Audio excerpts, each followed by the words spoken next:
Hi guys, I'm trying to record a video on what it actually feels like when I do a psychic reading for people. Because I think that if I describe what it feels like, you guys will kind of know if you get to know the feeling and it'll make it easier for you. And Kuma just wants to be here, I guess. So we'll just go with it. So what it feels like for me when I'm connecting with somebody, it's almost like, first of all, when I first started connecting to people, my hair's all messy, I don't care, whatever. When I first started connecting to people, I would literally visualize myself going into a void. So it was just like a room. I would visualize myself going into like a different room or something, or a different area. It's actually what it looks like in Soul, the cartoon. Kind of when they go to like a nondescript place. That's I get really excited when I saw that cartoon. I'm like, oh my gosh, they're at the psychic place. Like, I don't know what else to call it, I guess. I think they call it the void or something. So I do that, but then I seems like at some point I didn't have to do that anymore. And I was because I knew what it felt like in my body to go to a place where I could read people. So what it feels like to me, it's like, well, of course, I get the feeling of intention in my heart, the feeling of gratitude and love in my heart. I say my little prayer, asking that I'd be allowed to be as accurate as possible, and that things come out that are only the best for the person that I'm reading. And that whatever I read for them, affirms whatever they need affirming, and that I don't have any biases, that my biases will stay aside if there is any for that reading. And then I just get into, then I just kind of am in that spot after I say those things. Usually I have incense burning. Usually I find somewhere that's comfortable, away from distractions to read. Oftentimes I'll actually go in my garage or my shed if my kids are home. And when I'm in that spot and ready, it's as if I'm in my body, but not of my body. Now, it's not like astral travel, because I've been through meditation, been to the astral plane. Oh my God. Been to the astral plane before, and it's different than that when I read for somebody, because I'm still conscious of my body. It just feels like my body's not as dense somehow. And I'm not really aware of, oftentimes when I did it in my garage, when I finished the reading and kind of sent the energy back to the person, I realized that it was super cold all of a sudden, because it's like your body awareness is dull, and you're just kind of, you start to get the pictures in the audios and what you need to get for the story that you're telling. If that makes any sense to you. I hope that makes sense to you. So it's almost like you're retrieving a movie and then you're describing it to somebody, is exactly, I guess, what it seems like. Yeah, so I don't think this is different than tarot readers or reading tarot. Once you start to read tarot intuitively, like, you can tell the difference from somebody that's like just reading the meaning of the card, and then somebody who has a storyline to go with it. So you see a lot of people on YouTube that have a storyline above and beyond the cards. And watch their facial expressions, because clearly when I'm in the reading, I'm not even aware of like anything to do with my body really. But I do get when I come to or come out of that or whatever, and the story is over that I need to tell, I do get really weirded out if I've been on camera, because for some reason my face goes expressionless and it looks like really dumb to my like ego, body involved mind.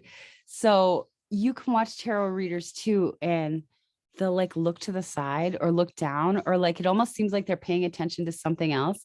And that's when I always know that they're like actually getting intuitive messages. I feel like a lot of people that read tarot definitely just wouldn't even need the cards. um wouldn't even need the cards. And I don't know if they just haven't taken the leap yet, because it is online where you're seeing these people, and it's much easier online if you're able to focus on a card energy and kind of have that reveal the story and then bring in other things. Like when I read for like a group like Aries or Aquarius, I try and get personal messages in. I ask to have personal messages come in to whoever will eventually see the video, because time's not linear. So I do know that that is a possibility to do, but it's not as focused as, it doesn't feel as focused, like it's a bigger spot I got to concentrate on, it feels like, than a personal reading with somebody, if that makes sense. Like with a personal reading, you're just getting their story and it's a very smooth story and it keeps on going. Whereas when it's a whole group of people, and you're reading just for a sign, it's almost like I've got a group and then I've got to kind of, it's like trying to thread together the messages almost. And you could definitely see that because there's a lot of stalling in those messages. Whereas if you're just reading for somebody personally, there's a real flow, and you almost got to like, it's a faster pace. Like when I read for someone personal, it's faster. And there's just a lot that comes out right away. So, I've also noticed that when I drop into that space, whatever that space is, whatever you want to call it, and I'm connecting with somebody's energy, it doesn't seem to make a difference to me. Oh, Kuma. It doesn't seem to make a difference to me if it doesn't feel different to me other than I'll have knowledge of it. Like, if I'm connecting into somebody's energy, and then there's a person there, like I'll know that's a person that's passed away for them, and I'll kind of describe what they look like, and like describe how they're sitting, and then describe what they're showing me or telling me. But I have connected to animals that still live and animals that have passed over, and the feeling with connecting with the alive person you're reading for, and the feeling of connecting with the passed over loved one, or the feeling with connecting to a pet alive or passed over, is the same. It's that you're just kind of, you're in your body, you're relaxed, but you're not, it's like your physical sensations on your body go away, and you're like, vanity goes away, and you're just really, it's like you're telling a story. That's what it feels like. You're telling a story. And if there's like spots of concern, like I had an animal that was still alive a couple months ago, and sometimes I feel what the whatever I'm reading, I feel it in my body. That time I saw the animal showing me stomach, so I was like, what's up with the animal's stomach? And then sometimes I'll actually feel it in my body, in my own body, like I'll get a pain or I'll feel dizzy. Sometimes when people have passed over, they let you know, and you're talking to the loved one that's passed over, you'll get physical sensations in your own body, but not your physical body, if that makes any sense. And then sometimes they tell you a story about what happened. Like, sometimes you'll feel shortness of breath. So you'll ask the person that you're reading for, like, I'm feeling shortness of breath. I'm feeling like I can't breathe. I'm feeling like heaviness on my chest. And then you'll explain that, you'll ask if that's how this person passed away, because usually if you're connecting with a loved one like that, like there'd be no reason for them to explain that to you like that unless it was trying to confirm for the person that you're reading for, that you're actually connected to the person. And then sometimes I'll feel physically in my body about the person that I'm reading about. Like recently I did a reading for somebody, and my body, not my real body, like my reading body, if that makes any sense. My lighter body, I don't know how to explain it. I just felt like a heaviness with water. It felt watery. I kept on talking about how I feel there's water stuck in the body, or something with water in the body. And it turns out that this person was depressed. So that makes a lot of sense that it would feel heavy with water. So that's some of the sensations that I get. So when you start to, even if you start to read tarot, pay attention to those sensations that you get, because your intuition works with whatever language you're going to be open to give it to other people. And the feelings that you get associated with your read will have something to do with additional things that you can say. So how it works is, whatever you're connecting with, your guides, or your guides communicating with someone else, they use the pre-existing language that you have in your head. So like, like glitter might be like really, really annoying to somebody else, but to me, it like brings joy. So like I had a reading with somebody, and they were talking about like, as she walks into the room and like it's a glitter explosion, and I like could feel that. So I described that, and she also liked glitter. So that was pertinent too. But your guides and your messaging system will use the pre-existing associations that you have in your head already. So it's not like you're going to have to like really try hard to make a story for a person, because they'll bring up things that make sense to your mind already. And then, so it's really easy for you to get the story out. It's somehow, because everything's connected, I guess they know. Because the thing about guides and the thing about your loved ones is like, you don't have to speak things out loud. They like are telekinetic or whatever. So it's not like hard to do the thing. Oh, and if you're, I prefer to read when I'm reading with no shoes on. I don't know why that is. No real reason, I guess. I like to be barefoot most of the time, in fact. And if you have animals, you'll notice that your animals, like with Kuma, when you're doing things like that, they'll come close to you. Like it's like they're almost attracted to that energy or something. Kuma also comes up and lays his head on my belly when I meditate. And I know that from other people, that's like kind of a known thing. Like animals are attracted for some reason to that energy of when you're connecting like that. Yeah. Is there anything else I can talk about? So yeah,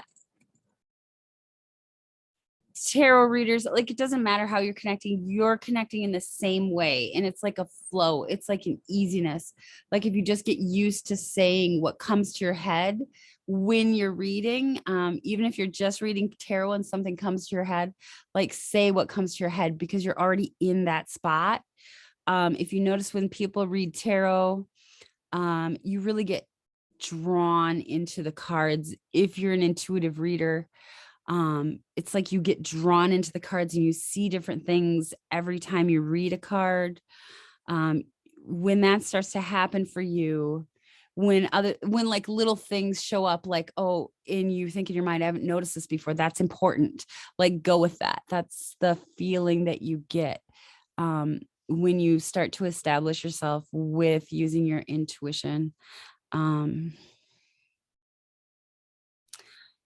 I should make a mental note. I should let you guys know that when you are first doing this, it's really important to have a special space that you do it, or something that you do at the end of the reading to kind of send that energy off. Because when I first started doing all this again, I didn't know there was any rules. I kind of like, it's like kind of a hitchhiker's guide to the universe, like, and if I brought someone in, they just wouldn't go.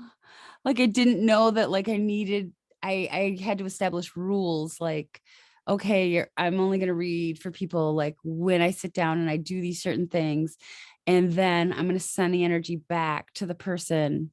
If you have passed over loved ones, you can just ask them to be your bouncer or do all the things that like you're going to forget to do. But really, it's not a bad feeling. It's not like a dangerous feeling. It's a very easy flowing feeling. It feels like water, and people's voice will change too.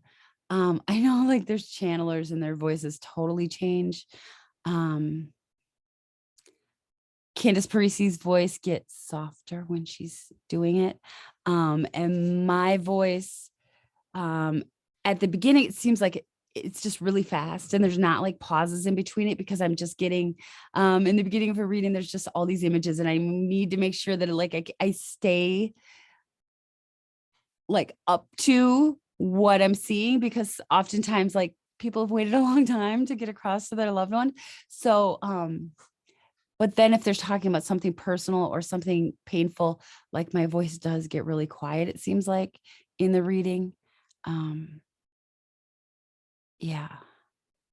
You're not thinking during the reading. It doesn't feel like you're thinking at all. It's like non-thinking, because you're just saying and try, because you're getting these images and stuff, and you're just trying to keep up with telling the story, because you don't want to lose any of that stuff for people. So when I first started psychically reading, um, it was literally because Candace Parisi told me that I wouldn't read with cards anymore. And I had thought about that, and I had asked my guides like to be able to do that, because I felt it coming on, like I should be able to do this, but it's a really scary step. So sometimes you just need someone's confirmation. And if you ask and you feel that's your path, that definitely is your path. And if you ask for confirmation, you'll get confirmation. I remember actually the first person that one of the first people that I had connected for a couple people by then, but they kind of just like showed up. I wasn't really trying to connect.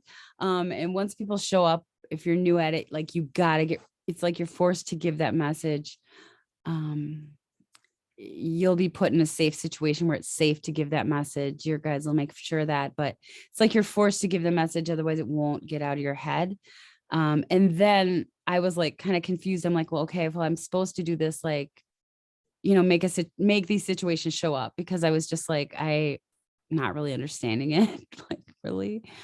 Um, so feeling like you're crazy sometimes when this stuff starts coming in is definitely a thing. Um, especially if you start to meditate. This all came back to me when I started to meditate, which is something I couldn't even say the word meditation, you guys. I went through a bunch of stuff. Like, I had like so much stress every day. Like, I couldn't even deal with it. I have a spinal issue, and I went to the chronic pain clinic at the Mayo Clinic in Rochester, and they had talked about meditation, because when you have chronic pain, your brain synapses grow and strengthen to that pain pathway. So they were talking about, like, you have to break up that brain pathway, because my nerves were over they were over so I would like have a, like, cold water could hurt me literally and like make marks on my body actually, because your nerves are just oversensitive. So that's an actual thing. It's like the same thing as PTSD. Um, you just get triggered by a little thing. Like PTSD people went to the same program I did, and they were talking about like using meditation. So that's when I actually got the binaural beats, and I'd like listen to them, and it would get me out of that stress that I couldn't get out of by myself, or that pain loop that I couldn't get out of by myself. That's why I'm always recommending it to you guys. Like I told my sister, I'm like, well, I'm listening to these tracks that like silence your brain and da da da. She's like, meditation. I'm like, no, not meditation. I'm all about science. That's too woo. So that's super funny at this point. But when you start meditating, and you silence your mind, and you're not really used to that because you're used to all the noise all the time, like a normal human being is, you'll have a lot of things come up actually. You'll have a lot of like maybe traumatic things for you to look at, but you'll be able to look at them in a calm manner. So it's like you're able to process a lot of things that hurt you from the past, which is also something that you would need to do before you got in touch with your intuition. So they must have this worked out somehow that like you go through this. I don't know. It's not like there's a rule book. I didn't get a rule book. Like nobody showed me how to do this. Like I said, you just stumble upon how to do it that's right for you.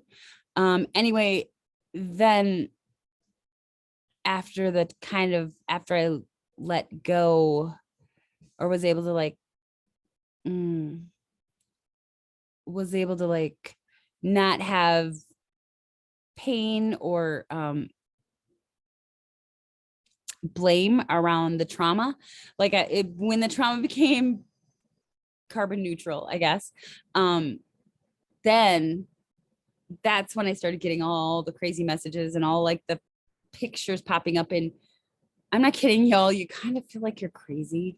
I locked myself in my house for like a month. I didn't talk to my dad. I didn't talk to like anybody. I was like, what is going on? I should probably like call my doctor. And I did call my doctor. And he was like, yeah, something's like that happened when people start meditating. So clearly they know about it. And then after that, I got confirmations from other people too, like, oh yeah, that totally happens.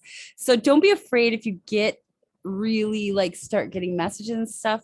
That being said, if it's like traumatic to you, definitely seek mental help or ask those things to slow down. Because that's overwhelming in and of itself. So I kind of got a handle on that, and I established some rules around it. I wonder if there's anything else. So my dog is so just needy for this video. He just wants pettings. Yeah, so that's what it feels like. It doesn't feel any different for me. It feels the same for me. You just feel lighter, you feel less dense. Now, of course, because I'm all science, I have associated this with, okay, so there's a physics, the particle wave theory. I'll link it because I'm not good at explaining science because I get really excited and like it's like I think that you guys know everything that's in my brain by osmosis for some reason. And then I just get like really flighty. So I'll just link a video on the particle wave theory so you guys kind of know what I'm talking about. You can watch it if you want to.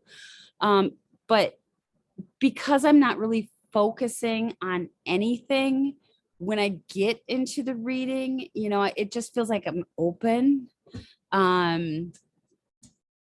If your body were a piece of sandstone, it's like suddenly your body's all sand. So to me, it's like, well, maybe because I'm not really in my body either. Like I'm not really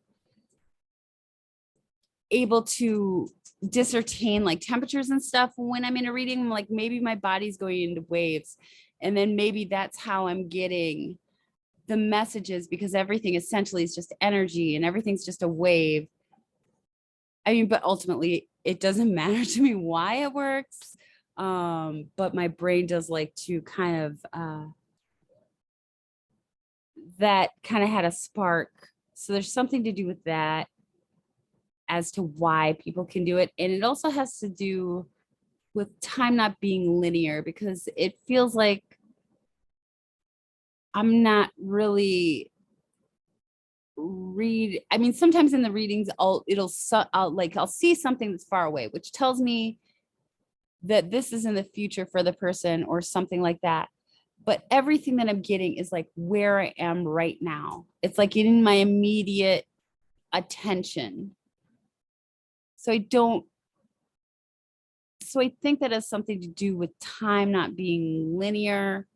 We only perceive it as linearly, because when I'm in the reading too, I have no idea how long the reading is. And sometimes it'll be like an hour or more. So I used to be a really hermit, guys, and I used to just be like, okay, I'll give you a reading. And then I just like record the reading for the person, which is advantageous because I wasn't distracted. So I was literally just able to tell them what I saw. It didn't have to make any sense to me. Which is a really easy way to do a reading because you don't have any feedback from the person. They're not asking any questions. So I was able to focus. And then after I got confirmations of that and stuff, then then Candace Parisi told me again that eventually people would want to interact with me in a reading, which is fine because I'm used to that now. Like I'm used to being able to stay in my own little realm. And I find it advantageous too, because then I'm not wondering if they have any questions. They can confirm that they understand what I'm saying right away. Because confirmation is important, so that you're not going down. Like if you don't see something right, you can ask for clarity on that. Like if you're not understanding the image that you're getting, you can ask to see it in a different way. So when I say ask, so when you're on the phone or on a video with somebody, like they're talking to you and you're having like this side conversation with whatever, with like the messages that you're getting, you're not saying this out loud. Sometimes I'll say, okay, I'm going to ask for more clarity or hold on. But it's like you're having two conversations and you're in between the two, but the one you're just having in your mind to this thing and this person is just kind of like asking you questions. So it's funny because in a reading with a real person and a reading with where you're kind of like the secretary, you're actually more in that realm than this one, which is why I'm like always like, oh gosh, I don't want to watch that video over, because I usually record things and send them to people. Like I just won't watch the videos over because my face drops with no expression and it looks non-animated, if that makes sense. I also have this might help you guys if you're looking to be like reading for people like in a medium way. I have an agreement that if somebody shows up for somebody, that they'll have thought of that person in the last couple of days, so that I can say that to a person so that I can be sure, because you never want to be, I mean, that's nothing I'd ever mess around with. So if somebody's coming through, they better have made like the background effort with the person I'm reading for, so that I can be like, yes, no, this person is your person. If you notice the second live reading, I did that with a lady. I'm getting truth chills. It was super important to me. And I didn't know if something like that would be possible. So it's probably good that I didn't know that person was coming ahead of time. Because the lady hadn't ever met her dad. But because somebody was showing up when I was connecting with her, I stood my ground and I was like, no, I have an agreement. Like, you would have thought of this person. Like, this is your person. Like, I'm quite sure of this. Like, and after, I think the chat's still on that one, you guys, you can look at it. After talking to her a little bit, it turns out that, her dad had, I don't know if he passed away like before she was born or she just didn't know him. Um, but it was really sweet. Like this dad was so proud of that lady. Like I could feel his pride for that girl, for his daughter. And I'm so like happy that I had that in place because I was getting like, he was showing me like boots and he was showing me all these things. And then he was showing me how he like would whisper kisses in her ear and everything. Um, so I'm glad that I had that in place as an agreement because, you know, I would have never known. I would have just doubted myself after that, really, which would have made it harder for me to read to people in this format ever again. But also, like, what an honor to do that for somebody that like didn't know their dad. Like, what an honor to be that person in that transaction. Like, so that makes all the extra stuff worth it. Being a weirdo. Because it's not like fun or cool because you can't go out and be like, oh, this is what I do to like people because there's no way to prove it to them. And plus, you're never really like feel like you should have to prove it because it's not like something that you'd want to push on people. Everybody has their different path. And some people might, you know, I essentially just don't want to offend people. Like some people don't, everyone has their different path and everyone has their own beliefs. And I don't feel like it would ever be right for me to be like, no, like I like how would I prove this to a person? One, why would I want to um disturb like any beliefs that they have that's right for them? I don't care what beliefs people have, but I want them to have some belief. Um I think that some people think I don't have any religion because I talk about all religions.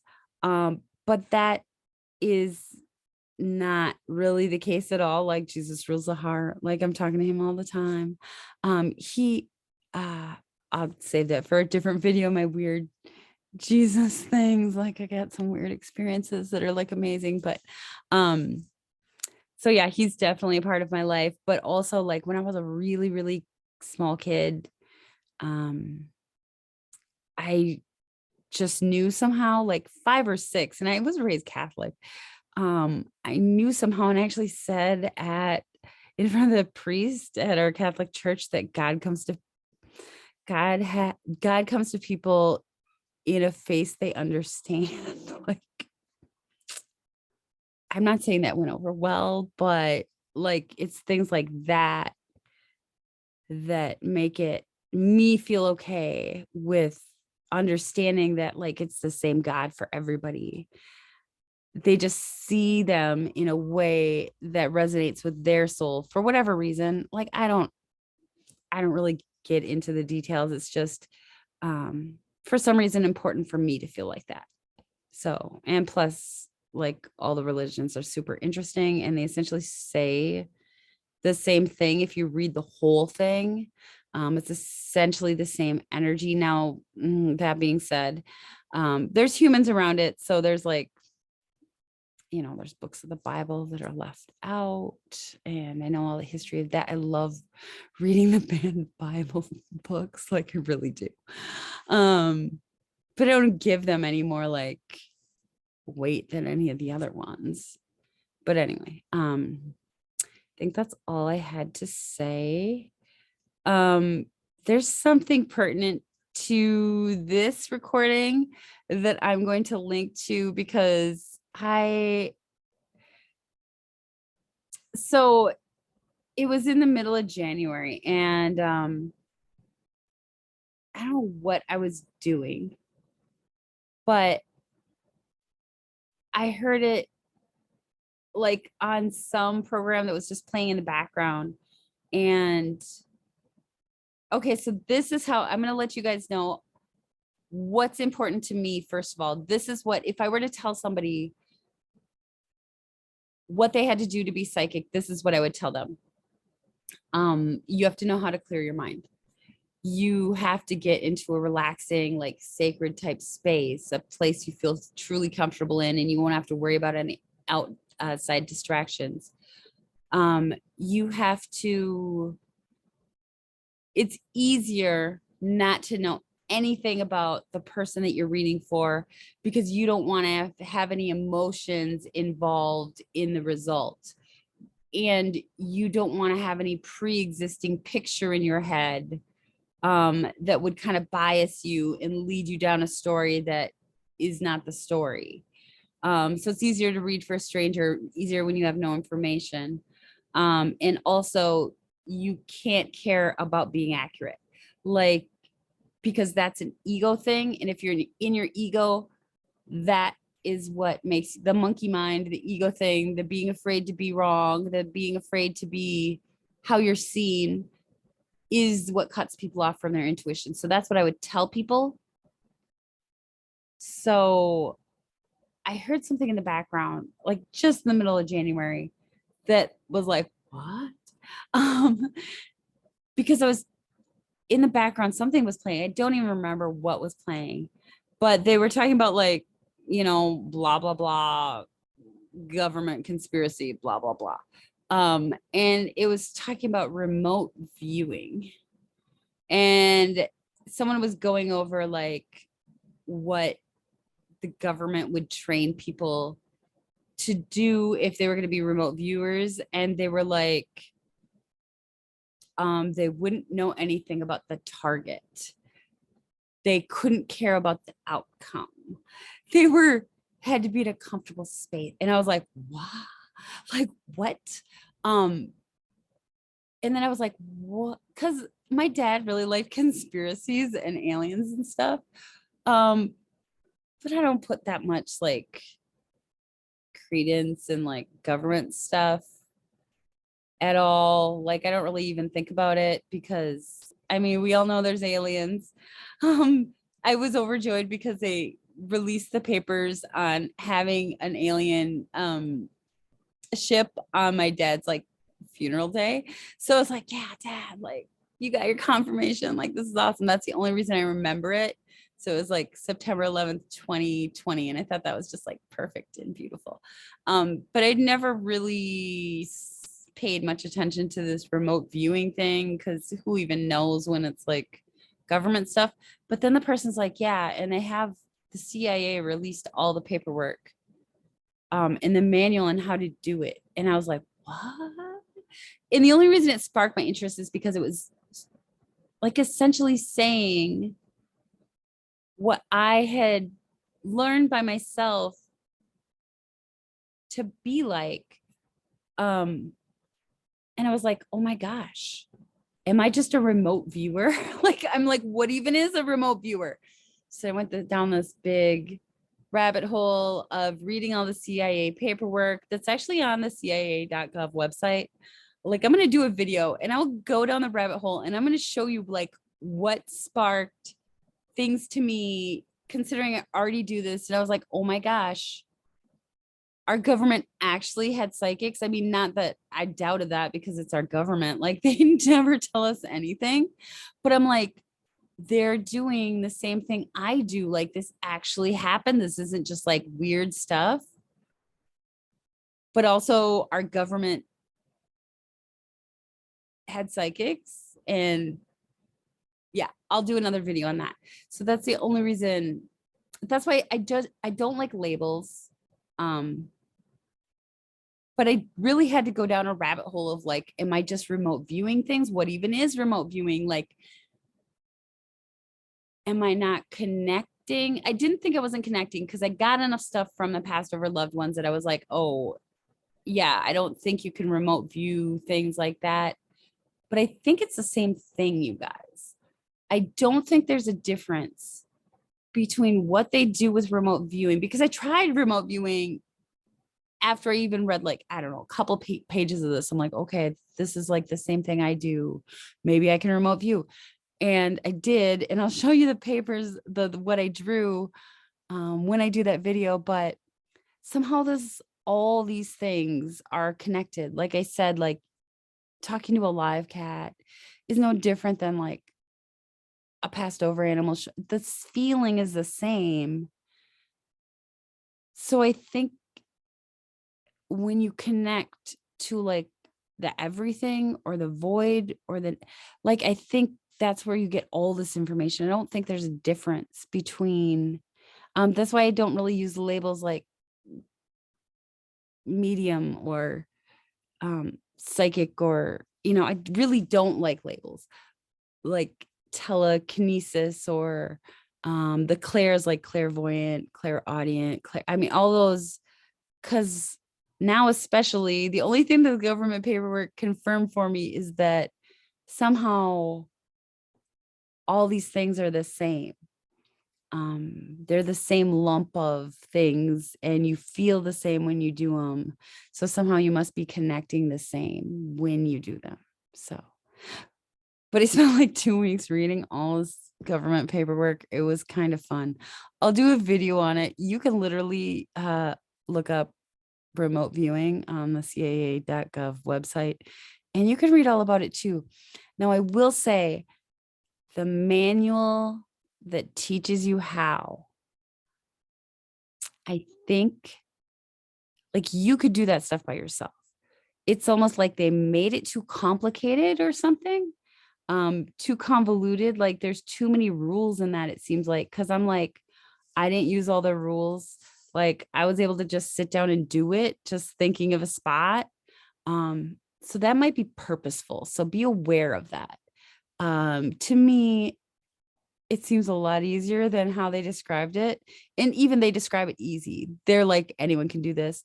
They give like descriptions of who would be best at it, which is like artistic people, which I find really interesting because the feeling of when you're in the flow of something, like if you're an artist or you're in the flow, or you're a creative person and you're in the flow, notice how you're not really conscious of your body then. Notice how you're just kind of like doing this thing, and that's what it feels like. The only difference is you guys are creating something, or maybe runners feel like this. I don't know. I'm not a runner. Like maybe that's, but you'll have to tell me if that's the case. But it's when you're not really conscious of your body and you're kind of somewhere else. Like I always say, creativity is like a meditation. So I think everyone could do this. And definitely the CIA paperwork makes it seem like anyone could do this. So yeah, that's my video on what it feels like. And it's my nerd girl obsession with like the government having paperwork about it, which was,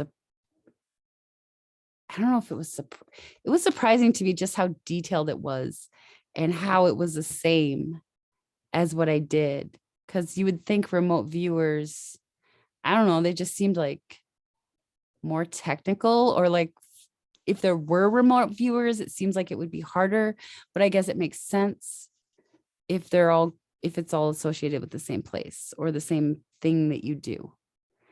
So if you're a tarot reader already, you already know what that feels like.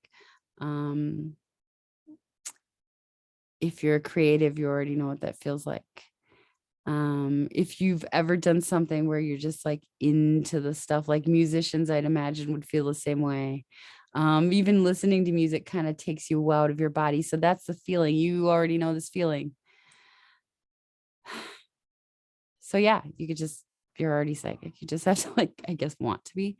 So anyway, I'm going to end this video. Kuma left my bed. I must be done with it. So I love you guys. I will talk to you later. And if by the time I upload this, I've already done the big CIA, like let's look at the CIA website together, then I'll just link it.